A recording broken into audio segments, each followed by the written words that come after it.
All right, coming up in the stretch, it's NFL Draft Week. We're going to talk about the Bears. We have co-host of the Mcshay Show, Steve Muench, coming on. We get into the pick, who he thinks the Bears will take. Great time. I love that guy. Interesting hypotheticals by him, and he really made me think. So stick around for that. I think he swayed you. Yeah, he did. Yeah. He did. And there's also, massive Cubs week. So we'll talk about that. Murakami's still flaming hot. So we'll get into all of it. Before we do, though, I want to talk about No Bull. This episode is brought to you by No Bull, Barstool's favorite footwear brand. But No Bull is a brand known for their best-in-class footwear, and they're everywhere right now, walking around Chicago at the airport, grabbing coffee, wherever I go. They've got so many great styles and colors, and they just dropped their newest daily runner, the Journey 2. Is that them, Chief? I don't know if these are the daily 2, but they are comfortable and they are stylish, and I love them. Yeah. I wear them every day. I like them so much that I hunted in them last weekend. Yeah, they're great. They're great. I've been wearing them everywhere I go. The Journey 2 is the No Bull's daily running shoe with an emphasis on comfort, support, and dependability. Soft where you want, structured where you need. Take it outside. You can run or walk. The Journeys 2 are made to move your way. We all like them, like we just said, exclusively for Stretch listeners. No Bull is offering 35% off your first order. Visit nobullproject.com. Use code STRETCH for 35% off your entire first order. That's NOBULLPROJECT.com. Use code STRETCH for 35% off. Also, Chevy Drive Chicago. That chance to win a free Chevy is still rolling, people. It's still rolling, so you could still win. All you got to do is go to ChevyDriveChicago.com to enter to win, and you have that chance to win the car that you want. That's right. You get to pick which car you want to win. You pick it, you win it, you drive it. So many cars to pick from in the Chevy lineup. There is one that's perfect for you, I promise, and it'll give you exactly what you need. That's right, Ed. That's important. You need what you need. You need what you need. You need what you need. Who's to say otherwise? Exactly. I'm not. Yeah, you need what you need. If you need a trucking to depend on, pick the Silverado. If you're ready to go EV, the Equinox EV is perfect for you. Want an SUV? How about the Blazer, the Equinox? And it's almost sunroof season too. Yes, crack that. Kind of is sunroof season. Oh, dude, it was nasty while you were gone. Road trip season. Yeah, be nice. Entering is easy. Go to ChevyDriveChicago.com to enter to win. In the meantime, go shop your local Chevy dealer today, the official partner of the Chicago Bears. All right, everybody, welcome to the stretch. We had a big Cubs week. Murakami's still ripping hot. We have Steve Muench from the Mcshay Show joining us later to talk some NFL draft, and that's where we're going to start too. So 3 days away, 4 days away. I never know how to count the days when it's the present day. So whatever. The draft is Thursday. It's this week. Three more 3 sleeps. days away. 3 more. Is that what it is? 3 more sleeps. But do you count the day you're in? No, that would be what? It depends on the time of day. If it were like the morning, you count the whole day. It's 9 a.m. No, Thursday's 3 days away. What are we talking about? Yeah, 3 more sleeps until the draft. I like that better. I think that's a lot more clear. That sounds cooler, too.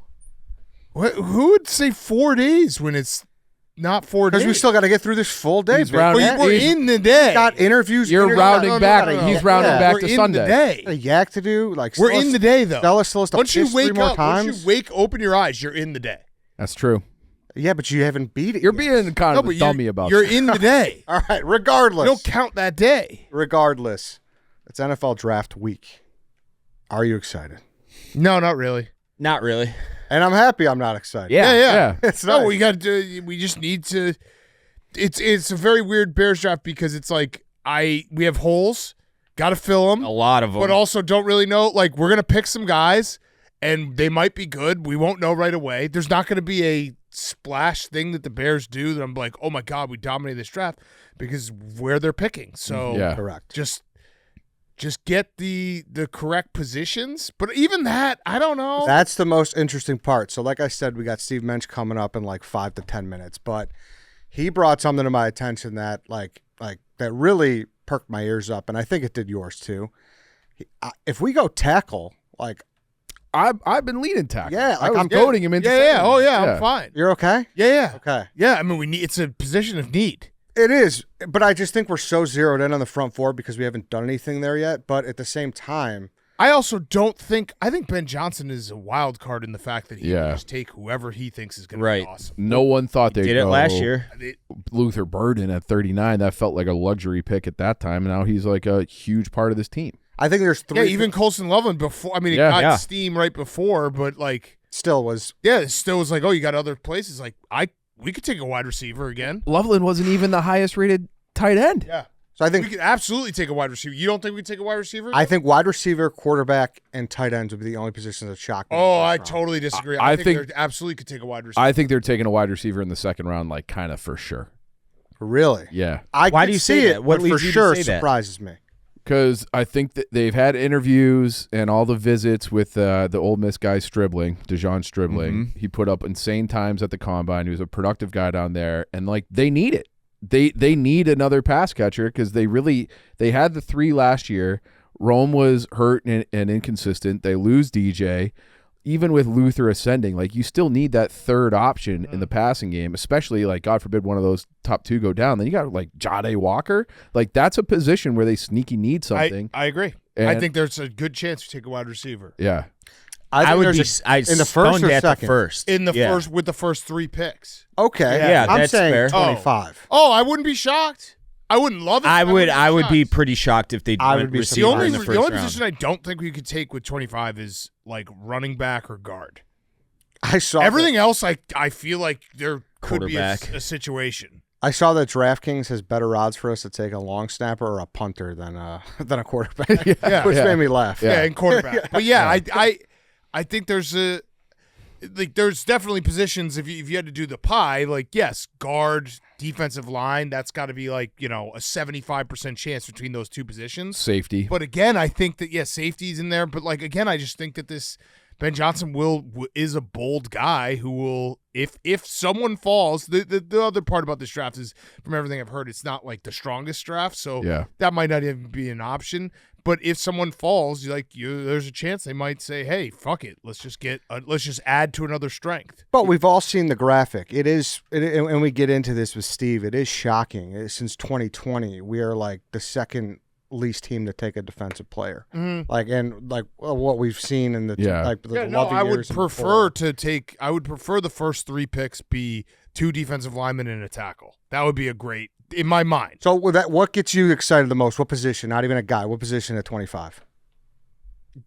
Probably tackle or defensive lineman. Okay. I would think say defensive line probably gets me the most excited, but I'll be like, smart move if you take an offensive tackle. I think after last year with Ben in the fold, I think that's why I'm not that excited about the draft. I'm just like, Ben will do his job. Yeah. It'll there's it'll work out. confidence, Like for sure. the guys that they took, like they had such a good draft. Like Ozzie was really good until he, was probably out for the year. And then you get Monungai in the 7th round, who is like, oh, maybe he'll make the team. He was a huge part of the team. So I trust Ben to like, and I kind of think he's just like best player available. Like, Yeah. like I don't think he's going to be like, yeah, like we need, like there's clear holes, but I think the board is going to fall the way the board falls, and he'll just take, somebody who will help the Bears. Mm-hmm. So I'm like very confident and kind of like at ease with it. Now, is there anything that he said that makes you think that there's a chance that they trade up or trade back? I asked him that, and we'll get into it in that interview, but he's like, I don't think there's going to be a real possibility for a that. situation. Yeah. Yeah, let's just get into it, honestly. But the one thing we should note is we recorded this on Friday before the Dexter Lawrence trade. Yeah. 10 overall, pretty steep. That's very steep. And Oh, I don't think so. You don't think so? No, I'm fine with it.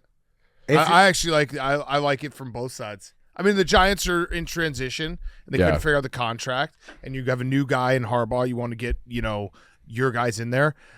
The Bengals, when we're talking about the Bears not being able to pick anyone from the defense, the Bengals are like, we're bad at picking defense. You know who's good? Dexter Lawrence. yeah, let's just go and get him. He's gonna probably. There's your 10th overall people pick right keep there. Saying he's old. He's gonna play like those guys play that position type. The just big bodies that can't be moved.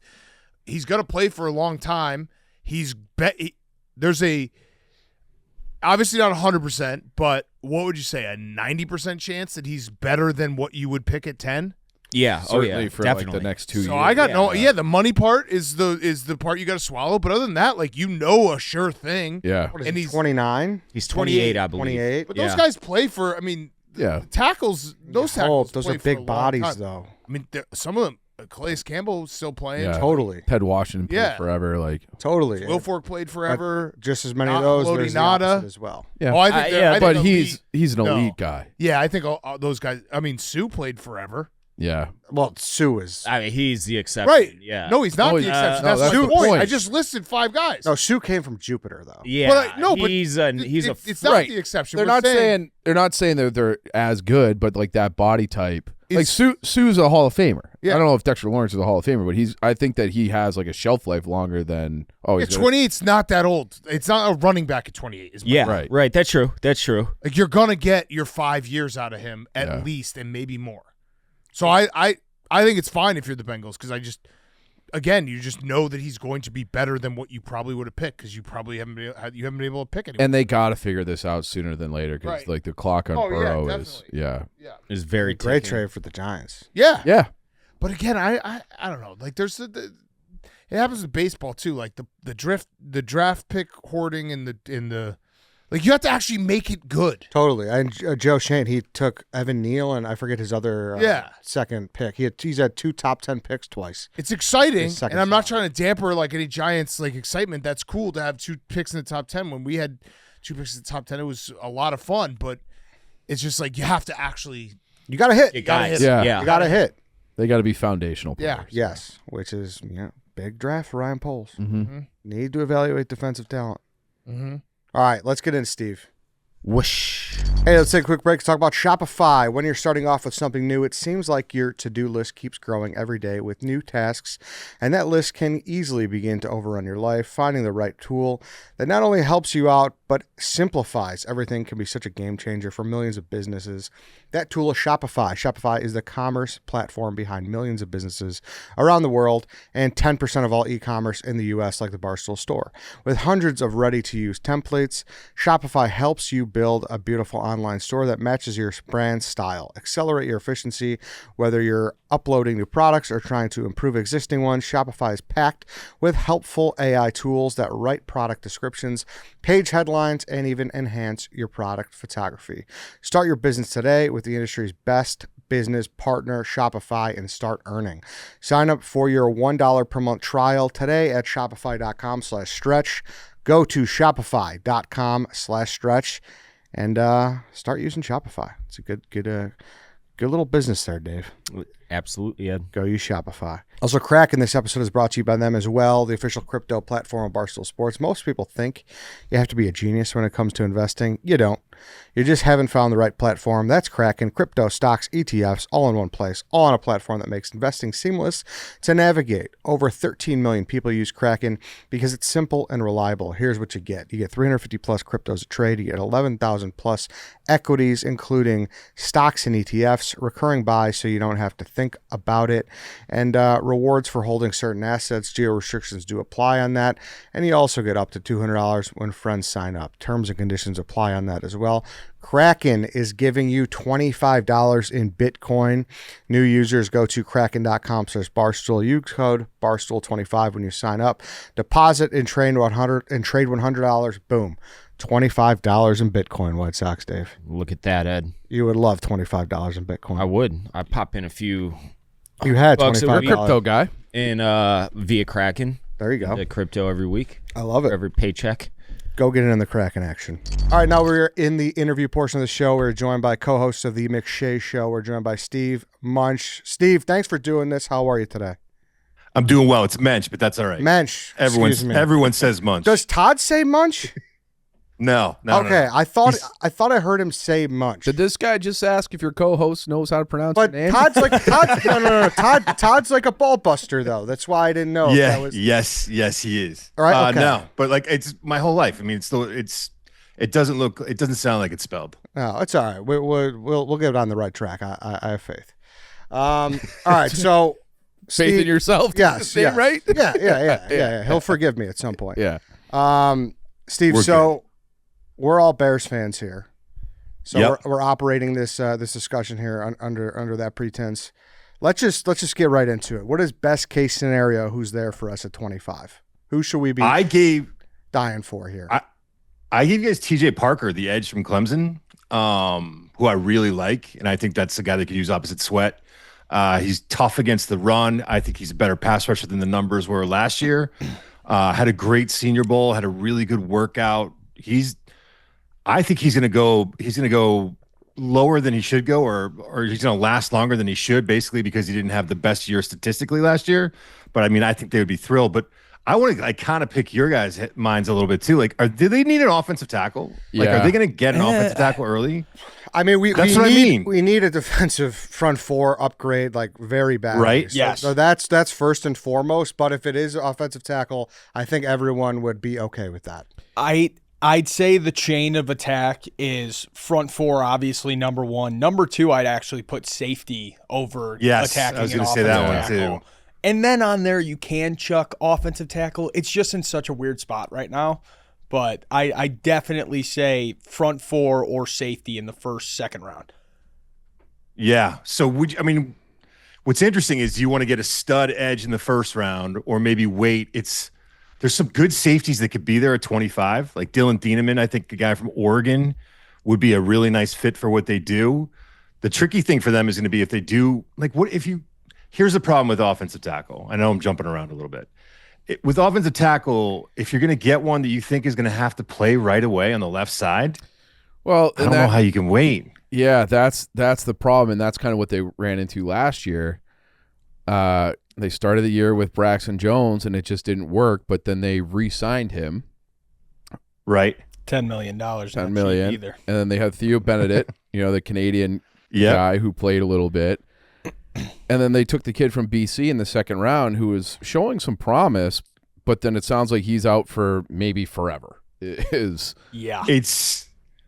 not promising, huh? Like it sounds like his like knee is gone. Like it's not good. That's the and it's like it's a long-term injury, best case scenario. So like he's not going to be able to start the season. But that's the thing. It's like you got a tackle in the second round last year, who I think if he was healthy, we would have that box checked. Mm-hmm. Like we wouldn't be looking for an upgrade there. But now it's like one of the most important positions in football, and all of a sudden you have to fill it again.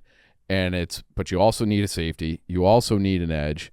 You probably need a depth wide receiver. The Bears, sneaky for a team that was a play or two away from the NFC Championship, have a lot of holes on paper. Yeah. And then it's you said that with a smile that I didn't really appreciate. Well, it's true. It's true. Like, and I've been reading some of these takes too, and I think they could use receiver. I heard someone say they need a receiver to push a Dunze, and I was like, maybe calm down on that one. I think they probably want to bring in a third guy, to push for like the third. Yeah, I mean, I don't think it's as pressing a need. I will say this: I think it's interesting that they went outside Jedrick Willis Jr., who could be talented, but didn't he just miss a year and a half? I just don't know. That doesn't feel very safe to me. Yeah. So. No. And if Shapiro was coming back in like 6 games, you're thinking to yourself, I'll weather the storm. Right. But tell me if I'm wrong. They don't think he's going to play this year, right? I remember when he first got hurt last year, they've kind of been quiet about it for a while because I do think it's just not a good area right now. But if we are going to see him touch the field this year, it's not going to be till Christmas, honestly. It's going to be that late. So, like, am I crazy? Like, everything should be about Caleb Williams. Like, everything should be about making sure that he's good. And if that's the case, then it's got to be offensive tackle. Even though I agree with you, you could look at it and be like, "What? You really need front four help, and I think you need a safety pretty badly, to be honest with you."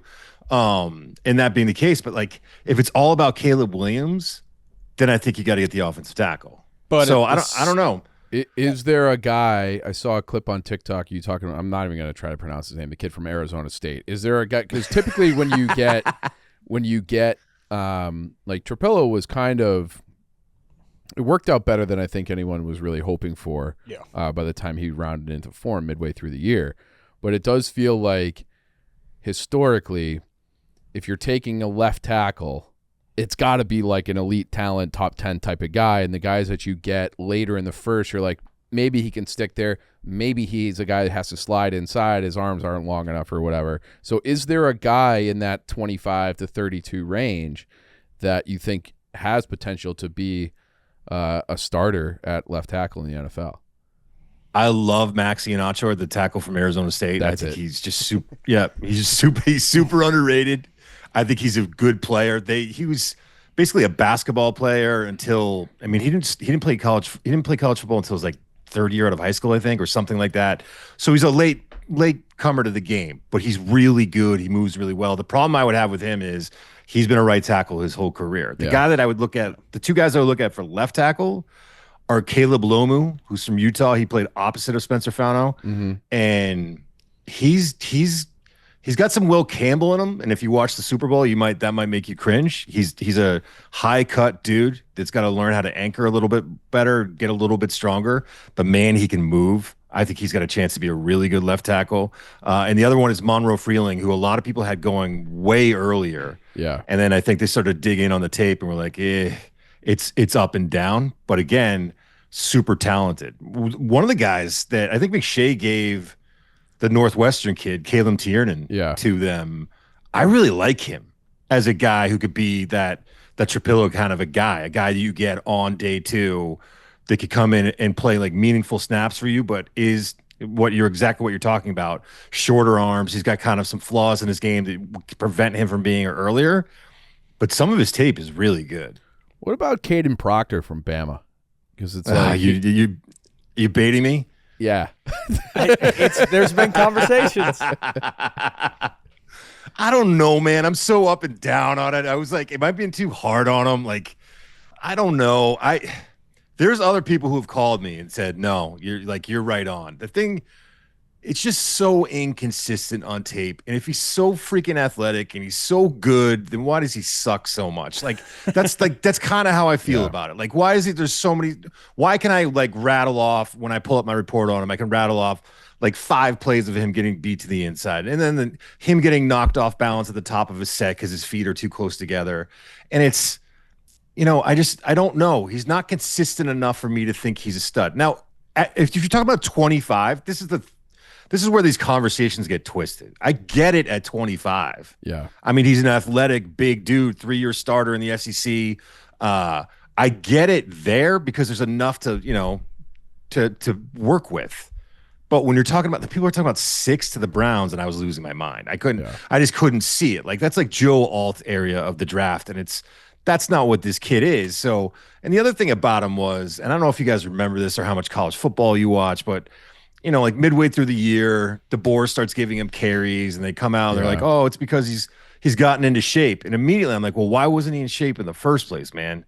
Like, is he one of those dudes that's going to come in and, far be it like glass houses, but man, is he going to eat himself out of a job? Like, that's the kind of thing you worry about. He's already 350 pounds. So like, I worry about that aspect of it too. But if if he somehow gets to 25, they should take him. I mean he's that good. There's also probably no better person in the NFL to put him next to than Joe Thuney as well. Yeah, so that's kind of the hope as well. That's a good spot to land. I would imagine that anyone who's going to end up next to Thuney is going to, what better veteran to learn from than that guy? Yeah. You're kind of talking me into tackle here. Yeah. I think tackle is so important. I'm still on the fence of it. I mean, look, at the end of the day, at the same time, Caleb Williams is one of the best sack evaders in the NFL, and he can get his way out of anything. And the front four on defense is just that bad. It's that bad of a pressing issue. That's where I'm so weird about this. Well, who's playing left tackle right now? It'll probably be Braxton Jones. Braxton, Bennett, or Wills. I mean, that's going to be a 3-man training camp battle, and I think it truly will be the best man wins. But, and you're comfortable with one of those guys? I wouldn't say comfortable. There was a reason they played Thuney at tackle in the most important game of the year. Yeah, because they're not comfortable. Right. So, and I love Thuney, but we saw it with the Chiefs a couple years ago. That's not, and he can do it, but that's not what you. It's really an emergency. Want. I mean, you go from an all-pro guard to an average tackle. I mean, that's not a good swap for you guys. It's not a good swap for anyone. You know what I mean? Mm-hmm. But I don't know. Like, if the edges are going to be interesting at that area of the draft, because all the top guys are going to be gone. I mean, if you want to get into the edge conversation a little bit, I like Parker there because I think he's going to be such a good value. We're not talking about any of the top guys. I mean, obviously Bailey, Reese, all those guys are gone. Bain Jr. will be gone. Messidor will be gone. We're talking about like the Zion Youngs of the world, who I really like, but aren't quite as twitchy or as explosive. I like the Illinois guy. You guys, Yakis. Gabe Akis, you guys know? Yeah.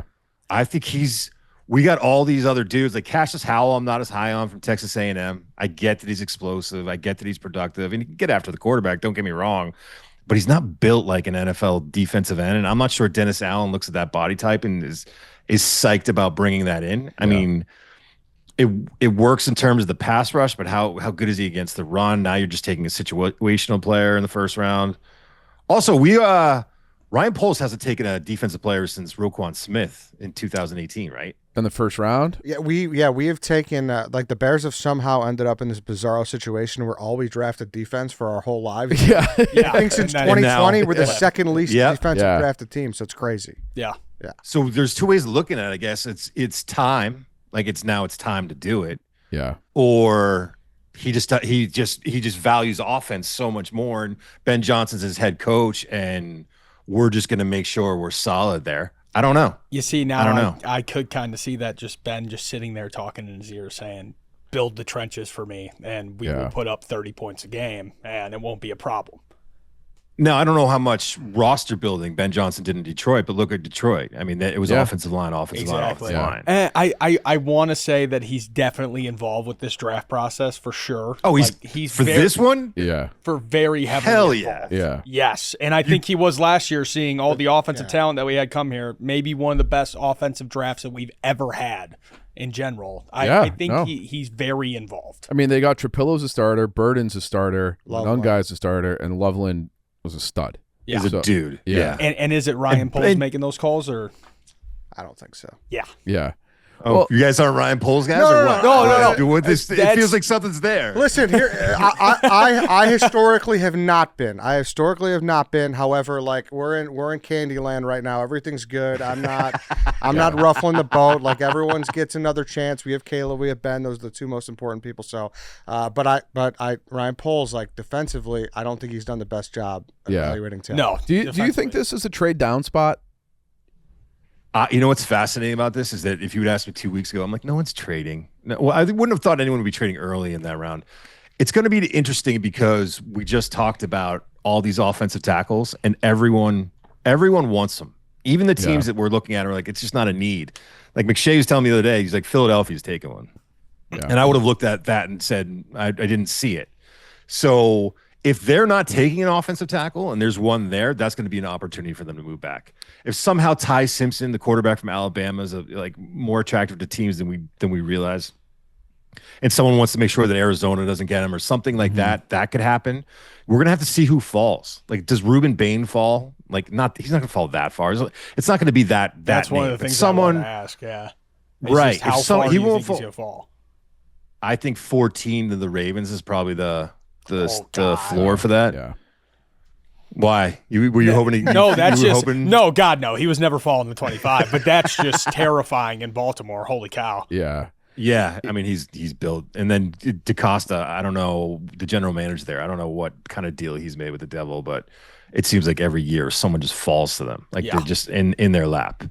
So yeah, it'll be interesting to see where he goes, but I don't know. I don't know who's. It's the weirdest time for the draft. Like the week before, it's almost like quiet, and you're starting to hear things about, maybe Caleb Downs isn't going to go as early as everyone thought he was going to go. Jermon McCoy, the Tennessee corner, has been, he's a top 10 pick. Now he's going to be in the 20s. Like, it's just, you're hearing all of these different things. And I don't know what to believe. I try to trust the tape, but in terms of like picking landing spots, it gets tricky. Yeah. Yeah. Cause also, we sit here and we discuss all these needs, right? We're like, hey, we're looking at Chicago's roster and this is what we think they need. You guys know better probably than anyone, but they're having their own discussions in the building, and you don't know if they're like, hey, we really like how this guy's developing. Yeah. Like we have faith in this player. Like, what's our player development look like? And that's where like the edge conversation gets tricky too, because I think they do internally really like Austin Booker, and he flashes at times, but is he like a situational pass rush guy? And is that his best usage? Can you like kind of save some bullets and just let him pin his ears back on third down, and then get like a guy who's more stout for first and second down? So it's like, you're right. Like, I don't know how they view him, because now he was the youngest guy in the draft when they took him. I think he's still only 22. He's 23. 23. So I mean, what's his face? Mesidor's like 25 already. So So I don't know. It's going to be interesting. And I am very concerned. Go ahead. The age thing gets funny to me because I mean, there's a point to be made when you're talking about a 20-year-old kid. I think Keldrick Falk from Auburn is still 20 years old. Yeah. That the edge, who by the way, I mean the Bears would love to get him. There's a chance. I don't think it happens, but there's a chance. I think he'd be a great fit for what they do. But I get when they're talking about 20. Like, who cares if a guy's 25 though? Like, I don't get this. Like, you're going to get him on a rookie contract for 5 years. If you know you're getting a really good player for 4 years with the option to pick up the 5th year, like, why do you care if he's 30 at that point? You don't have to re-sign him after. Yeah, like, no, that's a good point. You know what I mean? Like, everyone talks about how old these guys are, and like, well, if you're telling me Akeem Messidor is not going to develop anymore, and that's your argument, well, if this is his ceiling, I'm pretty happy. Yeah, I'm pretty happy with the player. I remember when the high school thing in the NBA was like taking over, and Shane Battier had just been a 4-year player at Duke. It was National Player of the Year, and he went like 6th overall. And they asked him if like he's peaked, and he's like, "I'm 22." like, what are you talking about? But I do want to talk about the safeties too, because it feels like Dylan Thieneman and then McNeil Warren from Toledo are the consensus top 2 safeties. Are they kind of neck and neck in your eyes, or who do you think would be a better fit for Dennis Allen and the Bears if they do go that route? I like Thieneman more. I think there's a clear drop between the two, and I think that he would be a better fit for what Dennis Allen does, because if you're looking at disguising coverages and moving guys around, and I think a lot of coordinators are doing this. It's not just him, but Thieneman can cover, man. He plays in the box. He plays over the slot. He plays high, and he can run, and he's big, and he's competitive. There's nothing he can't do. I mean, he can get better and being consistent in more areas. That's for sure. And he's not going to come up and sting you as a tackler. That's kind of not his game. I think that's really overrated, to be honest with you. I think that's nice when guys are physical and they can separate the ball from the receiver and all that stuff. But like, that's not really like, people are always talking about, oh, he can, he can come up and hit you. And it's like, great.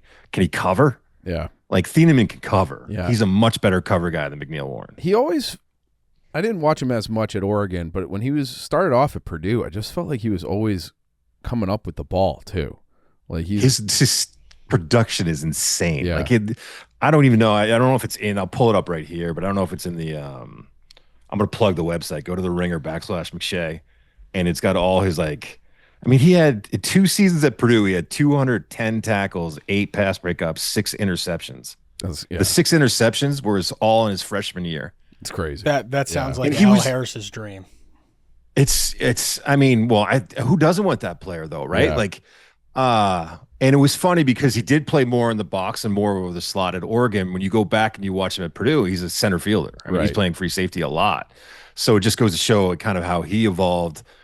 Some people think he's a fringe first round guy, and safeties usually, I mean, even Worry didn't go in the first round last year. Yeah. I think this kind of a player, well worth the value at 25. Okay. Because I have seen a lot of McNeil Warren. Yeah. So his name's been out there. And sometimes I wonder if it's like people, I don't watch a lot of Toledo football, but sometimes I feel like there are these riser type of guys who people like almost want to feel smart.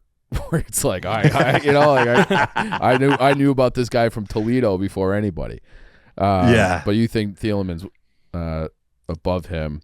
And then anything like what would interest you in the Bears have 2 second rounders, 57 and 60, I believe. Anything in that range that we would get excited about? For any position or Yeah, because as we discussed, they need a lot. So I know like LSU's got Halsey is supposed to be a second round safety. Who's like a player that is like the consensus is in that range that you're like, this guy's got big upside potential? Halsey, they might be able to get in the 3rd round. Okay. I really like him. They might have to take him in the 2nd round, to be honest with you, but I love him because he is a guy that will hit you, but he also has great ball skills and great instincts. He's not as athletic and doesn't cover quite as well as some of the elite safeties, but man, I really like him. Bud Clark's from TCU. I think he seems to be higher on most boards than on mine, but he is a good player. He's instinctive. There's a lot of guys that you're going to look at in the safety group, and I'm just looking at it right now. Like Traden Stukes from Arizona is awesome, but he's going to be a slot. Jalen Kilgore from South Carolina, awesome, but he's going to be a slot. Some of these guys, when you're looking at the versatility, This is where it drops off, right? These guys are like more specific roles. VJ Payne from TCU is a big kid that can grow into maybe an Eamon Warrior role. And then the guy that I think on day 2 that probably is going to go higher than some people have talked about is Kamari Ramsey from USC. If the Bears get him in the 3rd round, I would be excited because I think he's a guy that could go in and really start right away. And you're talking about getting it in the 3rd round, and maybe he's not as splashy as some of these other players, but man, I'd be psyched to get that guy on day 2. Yeah, and then they need bodies. So yeah, I mean, but they need someone who's going to play too, right? Yeah. I mean, they need one starter. So it'll be interesting to see. Round 2 for the edge guys, I'll throw a couple names out there. I love Kieran Crawford from Auburn. Mm-hmm. I just think he's a violent dude. I think he's got really violent hands. I think he's going to be more productive as a pro than he was in college. I think he's going to be really good. Malachi Lawrence from UCF is a name that's been tossed out a lot, and I really like him. He's long, explosive. He's built like Khalil Mack. I mean, that's what his frame looks like. I think he's got a chance to be a really good player. That intrigues us. I'm not sure he'll be there when they pick in the 2nd. I think he's going to go in the 2nd. How deep into the 2nd he gets, I don't know. Derek Moore, Michigan. the guy from Michigan. Yeah, he long power guy. I like guys that can win with power. I don't like dudes that just run around. Like the Vic Beasleys of the world don't end up really playing as well or being as productive as you think in the NFL. They're sure it's great to be explosive and run, but if you can't win with your hands and you can't with power, I don't know if it works. And I will tell you that Deni Dennis Sutton sounds like he's going to go in the 2nd round. I'm a pass. Okay. I would not be thrilled if my team's getting denied Dennis Sutton in the 2nd. I'm much more comfortable with that kind of a player in the 3rd. And then offensive tackles, like, good luck. Okay. It's that's great. Yeah. Yeah. I don't know because it's the league, and it doesn't even like. Listen, Monroe Freeling, I really like, and I think he's got a chance to be a stud. Like if he's playing any other position with that tape, you'd be like, oh, we'll take a flyer in the 3rd, maybe the 4th. But with the tackles, like everyone needs one. Everyone's going to take one early. They think they can develop them. I don't know. Caleb Tiernan is a guy that I really like on day 2. Austin Barber, the kid from Florida, is an absolute prick of a run blocker. I love the way he run blocks. The problem is you're getting the exact opposite as a pass blocker. And there's some bad Austin Barber pass blocking tape. So I don't know. Markel Bell, who's the mountain from Miami. I don't know if you guys know about this guy. I don't think so. He is, let me see if I can get his measurables. He is massive. But the tape is pretty intriguing. He is 6'9" and a quarter inch. He is 346 pounds. Holy cow. He has 36. I don't know if you guys even know what this means, so let me know. But 36 and 3/8 inch arms. Okay. Like long. 34 is what you're looking for. I think his arms are like maybe the 4th or 5th longest ever. Whoa. He is a mountain. And there's like, when you see guys that big, there's always the issues of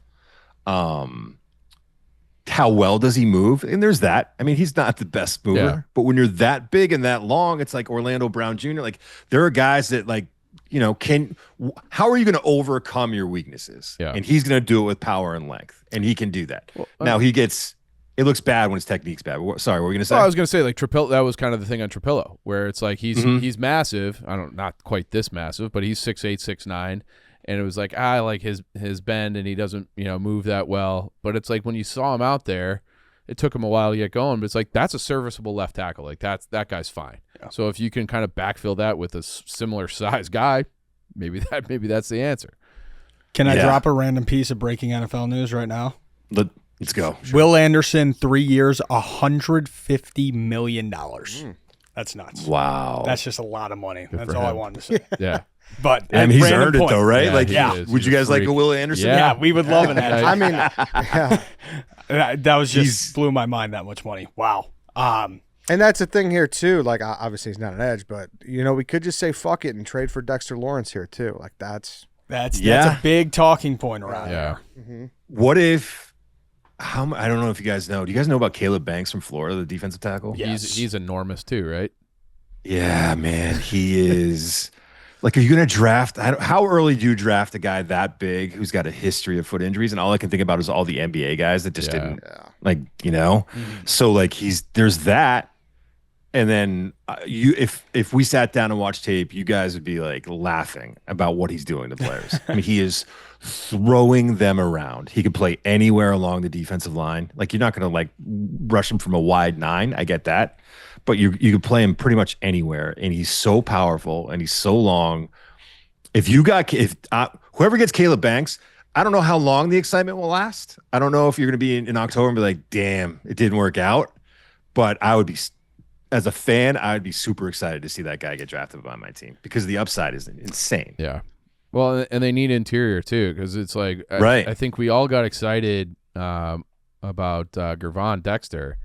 And he just hasn't, you know, like he hasn't really taken that next step. He's just sort of a body in there. So it's like they need, I don't know if he needs a guy next to him or what, but they need help on the inside, the outside, the secondary. They need a lot of help. One name that I wanted to ask about because, and speaking of interior defensive line, because I've heard a lot in the Bears community in the past month and a half, is Caden McDonald. Love him. I freaking love him. And if they took him at 25, I'd be fine with that. But the only thing I wonder then is, do you want to wait? Do you want to wait to get a guy who's, you know, we'll get into some other names that I could throw out like later on, or are you going to spend that? We always do this exercise of, okay, I'll give you this player to fill this need in the first round, but who are you getting in the second round to fill the other need, right? Mm-hmm. So if you're not getting, so the offensive tackle is the most obvious. Would you rather have, you know, a Maxi Achor and a Dominique Orange at defensive tackle, or would you rather have Cade McDonald and who knows at offensive tackle? So there's that aspect of it, but Cade McDonald is awesome. And he is not, I think people want to look at his body type and say he's just like a space heater in the middle. He had like the 4th most tackles or the 5th most tackles at Ohio State last year. I mean, he gets off blocks. He gets into the backfield. He was awesome in the Michigan game. I thought one of the greatest tapes to watch all year for scouts was Penn State versus Ohio State because of the Vega Ioane, the guard from Penn State versus Cade McDonald. It was just an absolute war, just a battle. I think he's an absolute, not steal, but a great value at 25, and I'd be happy to get him there. The question is then, as fans, you're like, oh, that's great. We love the player. What are we doing in safety? Like, well, how are we going to take care of that now? Mm-hmm. Well, good. I mean, we got a lot of names here, Steve, so thank you for that. Yeah, I'm just throwing names at you. No, guys. we appreciate. This is all good, though. That's what we like names because this is. And I think this is widespread because it's not a quarterback-heavy draft, but there's not a ton of excitement. And for the first time, we don't have a freaking top 10 pick, so we're kind of, at least I am. It's a little hands-off. So, like, it's nice. It's nice not to care about the draft as much, so it's good to have all these names. Yeah. How you guys feel? Go ahead. I had one last guy I wanted to ask about because I know he took he had an interview or a visit, DeJon Stribling, the wide receiver from Ole Miss, because it does feel like we need – like, I like Rome. I love Burden. I love the tight ends, but DJ Moore's out of the building. It feels like they need one more guy. And do you think that that's a guy that if they're taking the time to actually do all the pre-draft stuff with him, does he fit with what Ben Johnson does? Yeah, I think he fits with whatever. I don't understand how this guy has flown under the radar, at least I'm sure he hasn't with teams. But just with the guys like me, flown under the radar a little bit. Like, he's productive in college. He's 6'2". He runs a 4.36. I don't think there's anyone who's going to look at that and be like, we can't figure it out. And tell me if I'm wrong or not. But like, I love Luther Burden, but wouldn't you rather him kind of be like that slot guy than the outside guy? That's what he was in college? Yeah, I mean, so I don't know. It's one of those things where it's just I trust Ben will dream up ways to get the ball in his hands. Too, man. Like, as soon as he has the ball in his hands, you're like anytime you're like, he might score. Like, he has this is gonna sound insane, but it's almost like a little Devin Hestery. Like, once the ball's in his hand, where it's just like he's so quick, his breaks are crazy. He's good, but that does sound insane. I know it does. But it does. I love talking crazy about Burden. It feels like he has touchdown potential every time the ball is in his hand. Kyrie Irving on the football field. Yeah. That's what he's like. It's nuts. I love him. That's great. But yeah, they do need For like sure. another guy. For and sure. It's going to have to. It's probably not the highest priority. So it's like you're wondering is it a day 2 or day 3 pick that can really help them? Yeah, if you want Stribling, it's day 2. I don't Okay. think he's getting out of the second day. Okay. And I think that was probably different a month ago, or what our feel for was, where he was going to go was different a month ago. But now I think it's going to be day 2. Okay. I guess last question. Let's shift away from the Bears. Who are you planting your flag on? Give me a buy low guy here on a quarterback that you like in a later round. I think Taylor Green from Arkansas is like, I just don't know how you don't take a shot. I mean, he's so big and athletic and fast. And yeah, I get it. Like he's not accurate. And I'm sure this is going to get clipped and someone's going to call me an idiot. Josh Allen was not accurate coming out of Wyoming. And I'm not saying that this kid's going to be Josh Allen, but I'm taking a shot. And the other thing is, like, I am a firm believer of it. You can go one of two ways with your quarterback room, and you can draft guys who are kind of the carbon copy of your starter, just not as talented, and you're going to get the cerebral guy who's going to run your offense. Or you can go get an athletic guy that can run around and maybe win you some football games if your starter misses, 2 or 3 games in the year. Like, I think Taylor Green is super intriguing. And I look at some of the other quarterbacks that are going to like supposedly go ahead of him, and I don't really get it. Like the Garrett Nussmeier stuff to me is interesting because I like the player and I like some of the tape and it's good, but he's undersized. He's had a hard time staying healthy. He hasn't started a ton of games at LSU, and I'm not really sure what the love affair with him is. I know McShay loves him. I just don't get it. I like that. I like when you guys butt heads a lot, or you disagree a lot with players. Yes. Yeah. There's a lot of that. I love it. What's the state of the union in Chicago right now, though? Like, how are people feeling? Like, you guys are coming off this run, but is there some kind of worry that you're going to backslide here, or are you guys excited? I think there's a little bit of a worry just because, the schedule is going to be harder. They won a lot of games with miracles last year, and you would hope that maybe this year you just don't need them. Like maybe Caleb's better, doing the simple things, and you just like the whole offense improves, and that's enough. But yeah, I think when we list out all these question marks around the roster, there's a little bit of nerves. But I think overall, so like the immediate future, some nerves. But I think this window, I think everybody feels really good. Yeah. Yes, betting. it was fireworks all season long, and everybody believes in Caleb and Ben together that this is the future. And it's like we got football flipped on our heads for the first time. Yeah. As Eddie was saying earlier, we are a defensive town through and through. That's not the case anymore, and it's weird. I thought you were going to say it's great or it's good. No, it is great, but it's weird. It's like we're not winning no. games 13-10 anymore. Listen, it's the same as it ever was in the NFL, right? If you trust it sounds like Pole's not getting involved in the conversation, but if you trust your GM, your head coach, and your quarterback, I mean, that's the recipe for it, right? I mean, if you got those 3 pieces, then you're usually in a good spot to compete. So, Yeah, no, you're right. Yeah. Steve, thanks so much for joining us. Where could everyone find your stuff? At the Ringer /McShay, all our reports are on there. Check it out, all the mock drafts. I'm at Mench, which is Muench. Probably should have picked something easier there, but that's all my social stuff. Perfect. Thanks so much. Great. Really appreciate it, dude. Thanks for having me. Hey guys, summer is coming, and listen, I can't wait to go to one of the lake houses. Yeah. All right. I mean, is there? I love you a good guys lake can't house. wait to do? Dude, twist Lake my houses arm. are sweet, Ed. Yeah, nothing goes better with like a lake house and hanging with your friends than the refreshing citrus kick of Mountain Dew. Day. Oh, when you crack that ice cold Mountain Dew. Whew. Like a really hot day too. Yeah. You nailed it, Ed, saying at the lake house, Mountain Dew hits at a lake house better than any single thing on earth. I slam it at Camp Barstool every year. Yes. Yeah. It is. It's perfect. You get So you got the refreshing. big cooler. Yeah. You know you're not going thirsty. 90 degrees, you're just like, Good stuff. Mountain Dew. hand to your forehead. Oh yes, you need an extra can for that too. Put that on the forehead. Mountain Dew is proudly born in the foothills of Tennessee. Enjoy the refreshing citrus kick of Mountain Dew, an American original. I like that. Grab a Dew. tasting great since That's 48. Americana, Dave. That's You know Americana. that. You know that. Go get your Mountain Dew, people.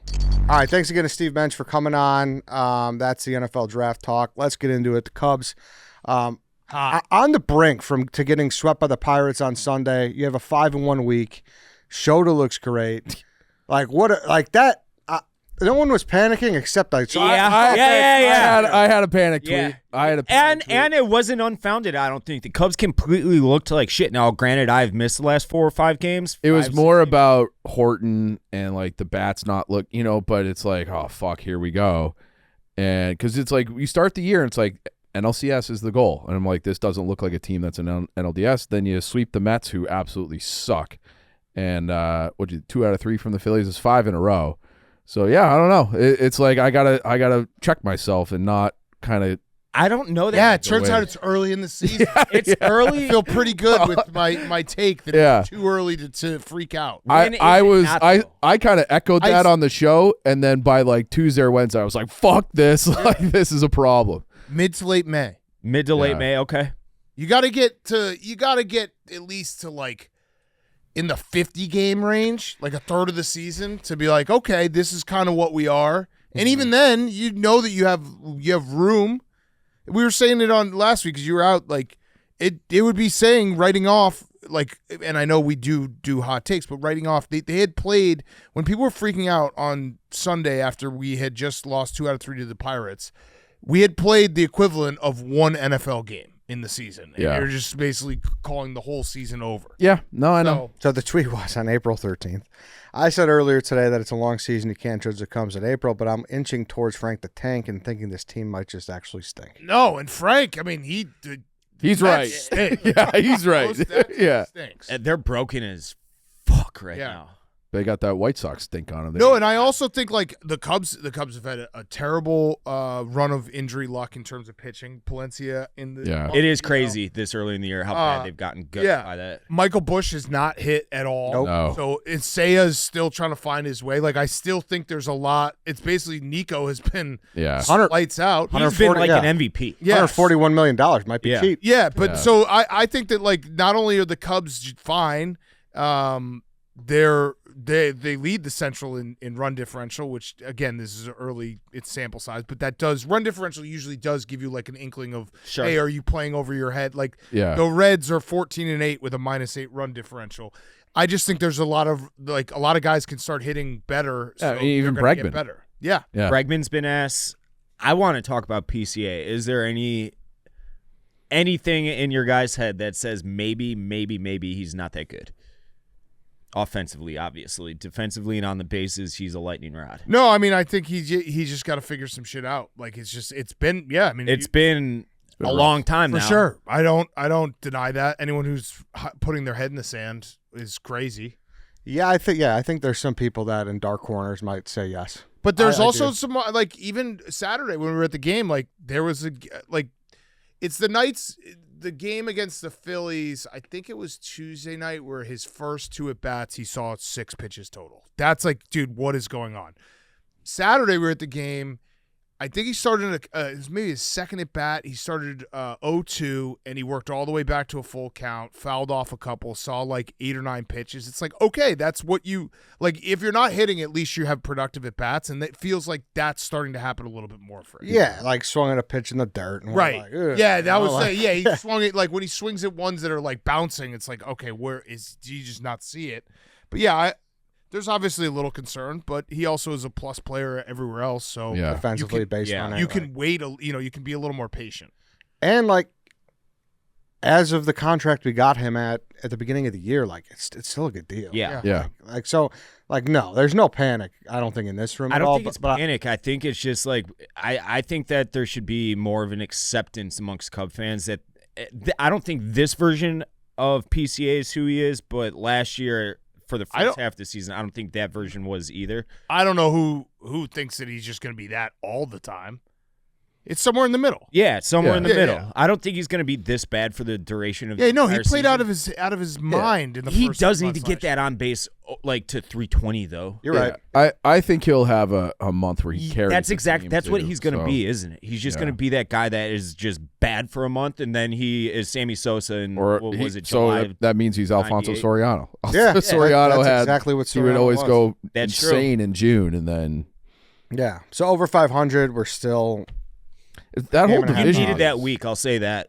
I was ready to start really fucking hammering Cubs fans last week, but then they got good no. again.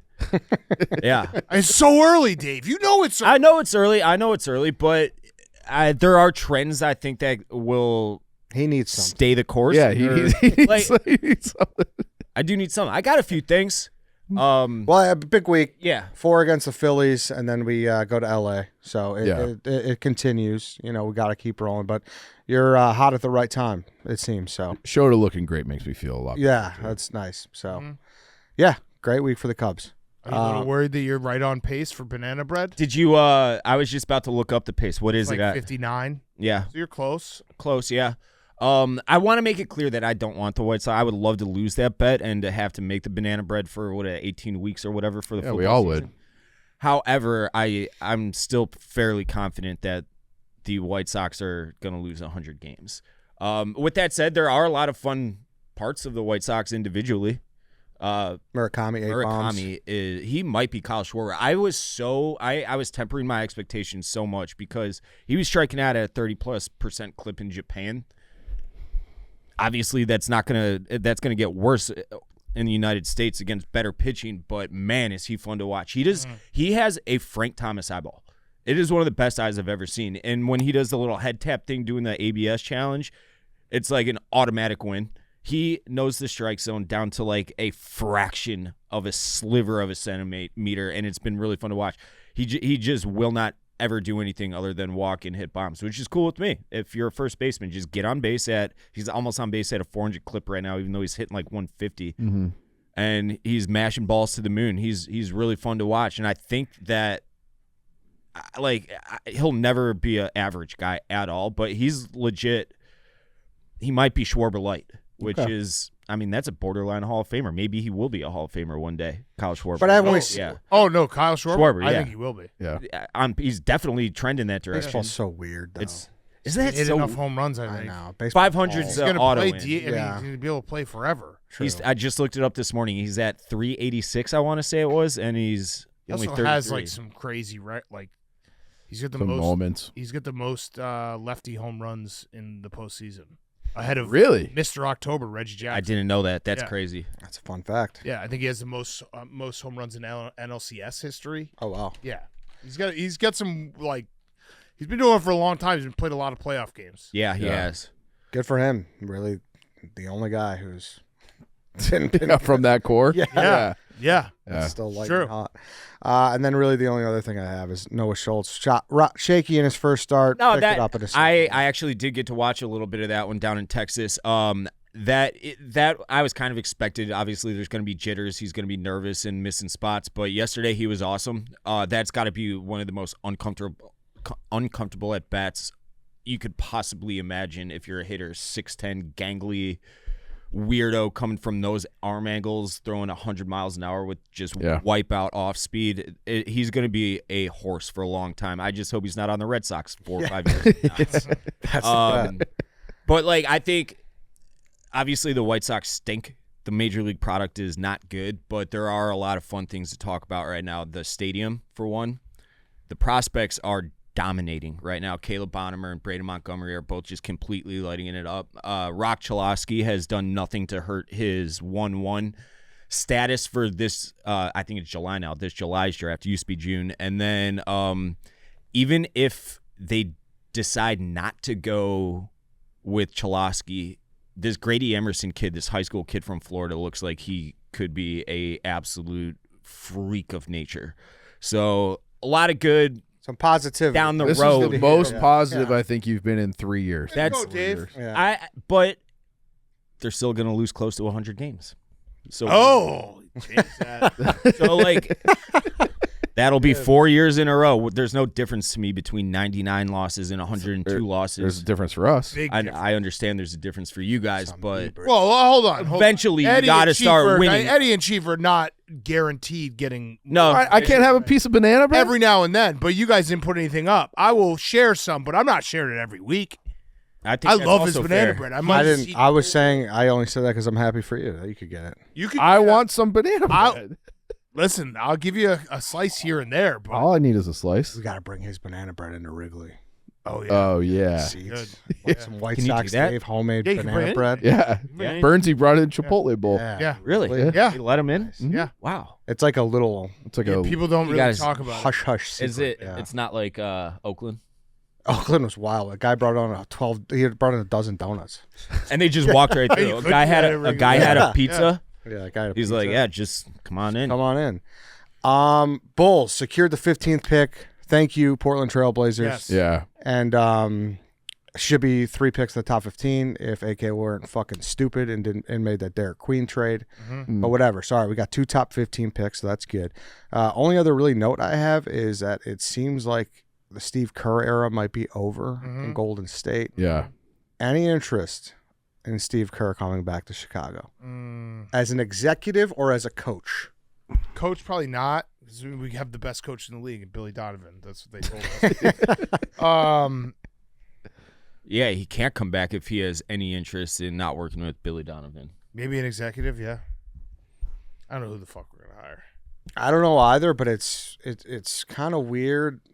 I want to see what happens when the Magic get bounced, but then they won. So like, Yeah. there's some smoke with Billy going to the Magic. Yeah. Yeah. So like, I don't know, but how much value to put on? He coached Steph Curry and Kevin Durant. Like, I think he's a good coach. Don't get me wrong. Sounds like you're kind of shitting on him. I'm not, but Are it's you doing that thing? no. It's just hard to get through the weeds until you could really find what he was responsible for. Yeah, I think 4 titles is. I know that people, especially in the NBA, will always be like, well, he had the best players. Well, okay, well, getting the best players to all play together and Yeah. Definitely. playing basketball is Especially really in the fucking NBA. hard. Yeah. And especially a guy Kevin Durant was not adding Kevin Durant to the Warriors did not make sense from a basketball perspective unless you got Kevin Durant to defer in a way and know that he's going to play a different role than what he was playing as the number one primary ball scorer. So yeah, I think Steve Kerr's a great coach. Yeah, And he knows what winning is. I'm not That's a saying big that. piece of it too. Culture-wise, He's been around, a a lot of winning. winning. How many sure. rings does he have as a player? 5. 5? We got 2 with the Spurs and Yeah. the Bulls. I remember, so- I think it was so his last 9 game with the total? Spurs. He went off in the fourth quarter for 4 or 5 threes, if I recall correctly. Yeah, I'm not saying he's not a great coach. I'm just saying that a lot of great coaches have failed. I mean, when you when did. You did. You didn't a lot of say great it with your a chest. lot of Just great say it with your a lot chest. of great coaches have failed with the wrong ingredients. That's And all I'm saying. it's all going to be wrong ingredients with the Bulls so long as the Reinsdorfs have their say. It will always be that way. Do you disagree? We just need our Ben Johnson, Caleb Williams That's- moment. That's the only way you break through. When's the lottery? The lottery is in It's 2 weeks. May. Yeah, May. It was sometime in May. Yeah. Be nice if they rigged it. Yeah, it real would be. nice. Be real nice. Really nice. Yeah. What are their odds? 20% chance at a top 4 pick. Yes, and I And think then 4%. 0.07 or You something. can't get we can't get the 5th pick. Yeah. You can only get top 4, and then if we don't get top 4, then we slot in Yeah. where we're supposed 4.5% chance at number 1 overall. Mm-hmm. So I don't know. Something to keep your eye on. What's going on with Steve Kerr? What's going on with Billy and the Magic? Besides that, that's really all I have. Unless if you guys have any. No, I got to run to an interview. Okay. Kyle Davidson extended. Oh, okay. Yep. So Hawks are running it back. I think he deserves it. And their lottery is May 5th. And I think they're going to be in the playoffs next year. I think they're going to be bold this summer. I like Bedard's statement. Yeah. What did you got? Bedard, Vlasic. I think it's going to be Brady. Yeah, So good. yeah, so I think things are trending up. I've also there's so much negativity online about the Blackhawks and Kyle Davidson that I'm bringing back the ban list. I'm banning Nice. people. So Dave stole that from me. I'm not taking true. it back. So I've got one guy on the list so far. I'm just going to start banning people left and right. I like that. That Yeah. means the Blackhawks might turn the corner. That's right. Yeah. It's the first time I've felt kind of good about them in a long time. Yeah. Because this is going to be, the test of people who just only talk shit. I mean, I get it. It's hard to be positive about they haven't the done Blackhawks or the Bulls. They haven't won a single playoff game since the first round against the Blues in 2016. He said this has to be the last year of not playing until the end of the year. Not Wait, playing did we for win a something game in playoff the standings. COVID? I don't Yeah, count that that. doesn't Okay. count. I don't count that. Yeah. That's on us as individuals. I take a lot of responsibility for that. I feel like we can all just pull on with the same rope. Vlasic said the same thing. Bedard's taken a handful of guys to train with him in Vancouver. I think he'll probably be the captain next year. Like they're everything this year, even though they're a little bit better in the standings. I think they're like 11 or 12 points better than last year, but like everything about the team feels better. They got a good coach. All these guys are coming. They're like, and I think this is the year where you were saying about, you got to cash in on these different like chips. You can't hoard prospects. I think the Hawks have so much draft capital, so much cap space, a lot of prospects. Now you can go, and there's like Toronto's a dumpster fire. It's a kind of an open secret that Brady wants out. Like you can be aggressive and go get like a real nice piece to put next to Connor Bedard, and then it's off to the races. They need and to Frondell is fucking awesome. Yeah, they need to get swept. The Senators. Yeah, they might. Yeah, just get them done with. Get them done with, and get that ball rolling. and have some kind of like toxic scandal from the media while it's going on. Yeah, that'd be nice. Yeah. With all due respect to Senators fans. No, Nothing fuck against them. I don't care about them. Yeah. Fuck them. All right, then. That's the show. Thank you, everybody, for listening. Thank you to Steve Muench. Go Bears. Let's get an impact player. Go Bears. See you next week.